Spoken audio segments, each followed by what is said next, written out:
오늘은 김광균 시인의 설야, 눈이 내리는 밤 아니면 밤에 내리는 눈? 자, 이 작품은 밤일까요? 눈일까요?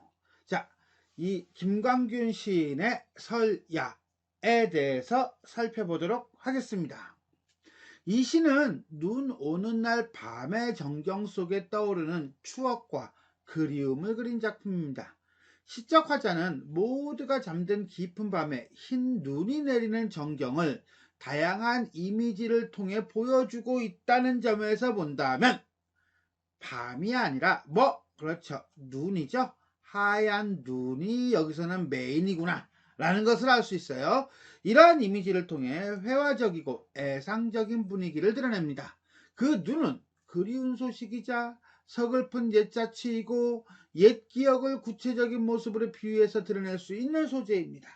이런 점에서 볼 때 눈은 정화된 슬픔의 표상으로 잃어버린 과거의 추억을 환기시키고 애잔한 슬픔에 적게 하는 소재라고 할 수 있습니다.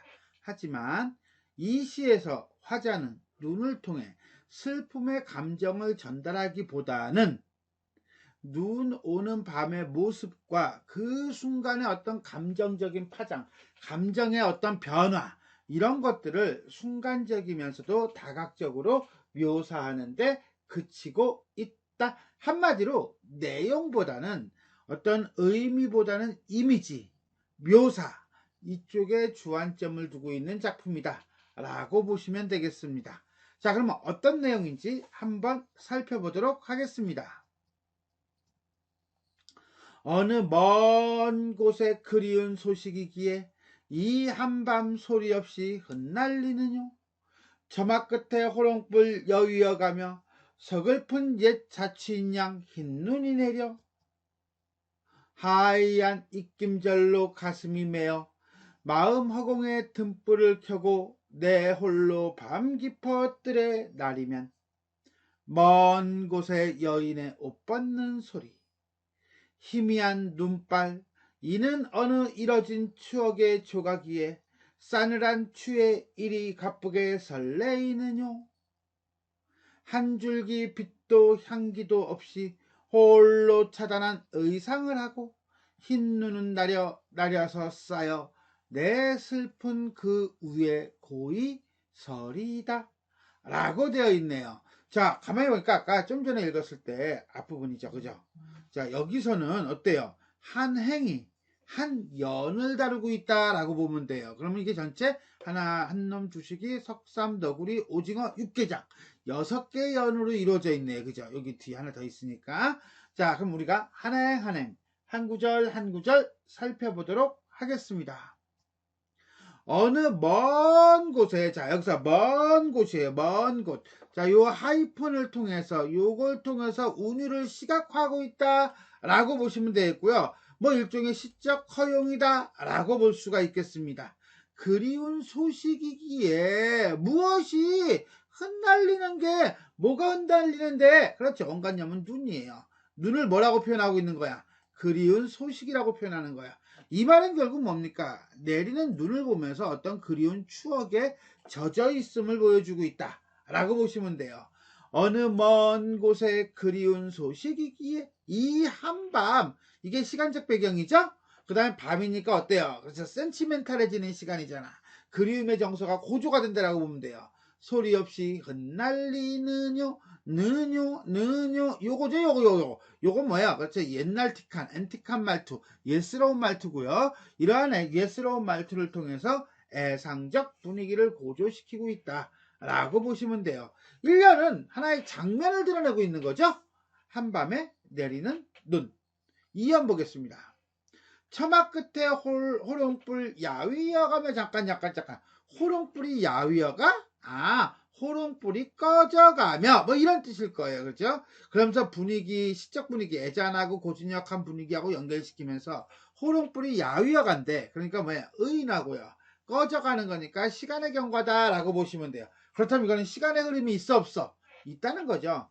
서글픈 옛 자취인 양 하는 거 보니까 옛 자취를 떠올리게 하는 거예요. 무엇이? 흰눈에 이연의 기능 또 하나 나왔네. 뭐야? 서글픈 예자치.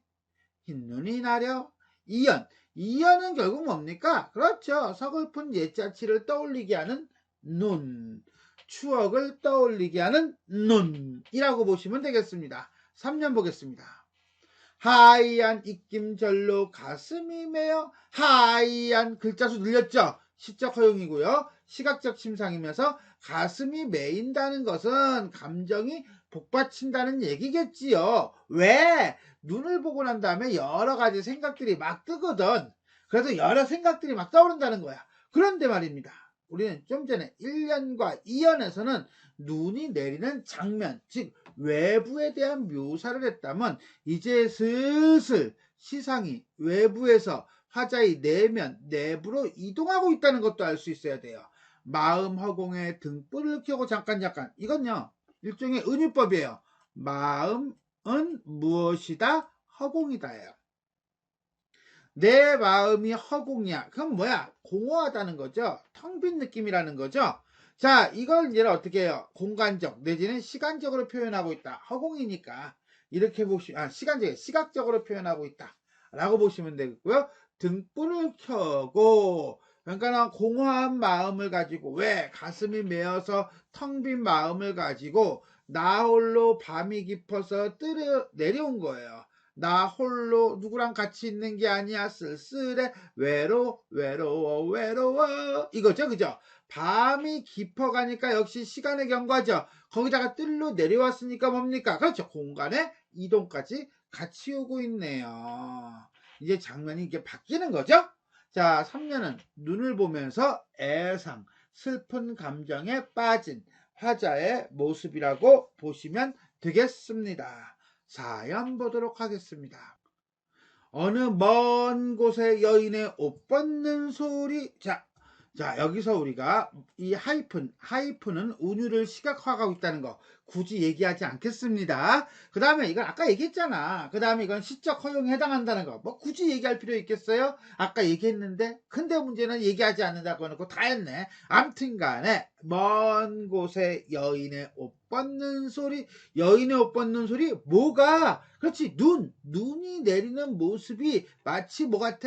여인이 옷을 벗는 것 같아. 여인이 옷 벗는 거고 눈 내리는 거고 뭔 상관이야? 그러면 이 옷을 그냥 옷이라고 생각하지 말고 한복이라고 생각하자. 풀을 잘 입힌 한복을 벗으려면요, 이게 약간 부시락부시락 거리는 소리가 나요. 사각사각 거리는 소리가 난단 말이야. 그 사각사각 거리는 소리가 마치 눈이 내리는 모습과 비슷하다고 느낀 것 같아요. 내가 볼 때는. 그래서 이 눈이 내리는 모습을 여인의 옷 벗는 소리라고 표현하면서 매우 참신하고, 그 다음에 옷 벗잖아. 약간 관능적인 표현을 쓰고 있다라는 거예요. 그러면서 모습을 소리로 표현했기 때문에 시각의 청각화에 해당하는 공감각적 심상이다 라고 보시면 되겠습니다. 사연은 눈이 내리는 모습 또는 눈이 내리는 소리, 뭐 이렇게 보시면 되겠네요. 5연 보겠습니다. 희미한 눈발. 이것은이죠. 그러니까 무엇이? 눈발은 어느 잃어버린 추억의 조각이기에 무엇이? 눈이 결국 뭐야? 눈은 과거를 추억하게 하는 매개체란 얘기죠. 싸늘한 추해는 추억 플러스 후회야. 추억 플러스 후회니까 뭐가? 추억이 조각인데, 그렇지, 눈발이 이렇게 되잖아. 그래서 싸늘한 추회라고 하는 것은 차가운 눈 정도로 보시면 돼요. 이렇게 가쁘게 설레이는요. 자, 근데 뭐한데? 설렌데. 왜 설레? 지난 날이 떠오르니까. 근데 말입니다, 조금 웃기지 않아요? 뭐가? 자, 추억이고 그 다음에 후회라며. 후회는 긍정적 감정, 부정적 감정. 근데 얘는 지금 뭐해? 설레대. 그러면 앞과 뒤가 맞아, 안 맞아? 안 맞아. 논리적으로 안 맞는다는 거예요. 이런 걸 우리는 무슨 법? 그렇지, 역설법이라고 보시면 되겠습니다. 5연은 옛 추억에 대한 회한 정도로 보시면 되겠습니다. 자, 마지막으로 가나요? 6년 보겠습니다. 한 줄기 빛도 향기도 없이 홀로 차단한 의상을 하고, 이때 홀로는 이거는 글자 수를 늘린 거죠. 일종의 시적 허용이고요. 차단한 의상을 했대요. 근데 이 차단한이라고 하는 건 차가운 정도로 해석하시면 될 거예요. 의상이라고 하는 것은 이거는 이제 눈이 내리는 모습이에요. 그래서 이 차단한 의상은 눈이 쫙 내려서 쌓이는 것을 여인이 작게 서 있는, 한복을 입고 서 있는 그 모습으로 연상을 했다라고 보시면 돼요. 그럼 어떻게 하냐고? 밑에 나오잖아. 흰 눈이 나려서 쌓여 내 슬픔이 어디에? 그 흰 눈 위에 설인데요. 자, 여기서 화자가 자신의 감정을 직접적으로 얘기를 하고 있는데, 결국 눈으로 인해서 이 슬픔이라는 감정이 촉발되었다라고 볼 수가 있겠습니다. 그래서 6년은 눈 위에 서리는 또는 내리는 슬픔 정도로 보시면 되겠습니다. 자, 이렇게 해서 우리는 김광균 시인의 설야, 밤에 내리는 눈 정도로 보는 게 낫겠죠? 눈 내리는 밤보다는. 아무튼 간에 설야에 대해서 살펴보았습니다. 자, 그럼 전체 한번 정리해 보겠습니다. 자유시고 서정시고요. 회화적이고요. 애상적이죠. 감각적이다라고 보시면 되겠고요. 눈이 내리는 밤의 애상감, 슬픔이다. 외부 세계 묘사에서 내면 묘사로 시상이 전개되고 있다. 자, 이거죠? 이 한밤 소리 없이 흩날리며 흰 눈이 내리고 있어요. 즉 뭡니까? 그렇죠. 외부 세계가 먼저 묘사가 되고 있어요. 그리고 난 다음에 마음 허공에 등불을 켜고 이렇게 설레이는가, 마지막에는 슬픔이 그 위에 서리는구나 라는 식으로 뭐예요? 화자의 내면 세계를 드러내고 있다. 이런 점에서 본다면 어떻습니까? 그렇죠? 외부 세계 묘사, 내면 세계, 이런 식으로 시상이 이동하고 있다 정도 볼 수가 있겠습니다. 두 번째, 자, 참신한 비유와 감각적인 표현을 통해서 정서를 드러내고 있다. 표현상의 특징이죠. 자, 비유. 자, 어느 먼 곳에 그리운 소식이래요. 그리운 소식이라고 그랬다가 그 다음에 뭐합니까? 서글픈 옛자치래요. 무엇이? 흰눈이. 그러면서 흰눈 내리는 모습을 뭐라고 보았어? 여인의 옷 벗는 소리. 그 다음에 뭐야? 잃어버린 추억의 조각. 그리고 난 다음에 뭐야? 차단한 의상. 이런 식으로 시적 대상인 눈을 그리운 소리, 소식, 옛자치, 여인의 옷 벗는 소리, 추억의 조각, 그 다음에 차단한 의상 등으로 비유해서 추억을 환기하고 슬픔을 느끼는 매개체로 드러내고 있다는 거예요. 더더군다나 그리움이라든가 서글픔 또는 추회 또는 슬픔과 같은 시어들을 통해서, 자, 화자의 정서가 조금씩 어디서 그리움에서 서글픔으로, 서글픔에서 후회로, 후회에서 슬픔으로 변화하고 있다는 것을 보여주고 있습니다. 자, 다음은 심상. 심상이에요. 자, 어느 먼 곳에 그리운 소식이라든가 아니면 여인의 옷 벗는 소리 같은 것들이 있을 수가 있는데, 첫 번째 먼 곳, 여기도 있네요. 그죠? 하이픈을 사용해서 운율을 시각적으로 드러내고 있다. 시각적이에요. 심상. 더더군다나 또 하나, 눈이 내리는 모습을 소리라고 표현함으로써 참신하고 감각적인 표현 또는 공감각적인 표현을 통해서 환상적이고 신비한 분위기를 조성하고 있다 라고 보시면 돼요.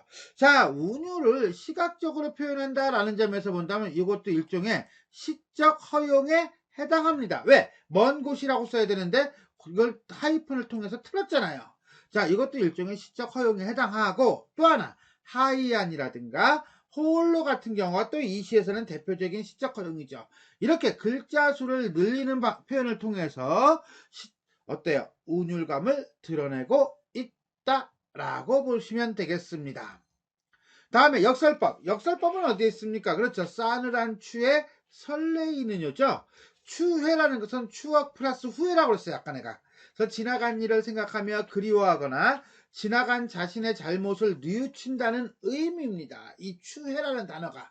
그런데 이 구절은 어떤 거? 요 구절은 사랑을 이루지 못한 여인에 대한 환상에 빠져들던 화자가 다시 현실로 돌아온 상태를 표현한 것으로서 눈을 바라보며 옛 여인과의 추억을 떠올리게 되지만 그것이 현실에서는 싸늘한 추억이 되어버렸음을 역설적으로 표현한 것이다. 그래서 설레이다 라고 표현했다 라고 보시면 되겠습니다. 자, 이렇게 해서 우리는 오늘 김광균 시인의 설야에 대해 살펴보았습니다. 자, 지금까지 내용이 도움이 되셨다면 좋아요와 구독 버튼 눌러주시고요. 알림 설정 부탁드리겠습니다. 수고하셨습니다.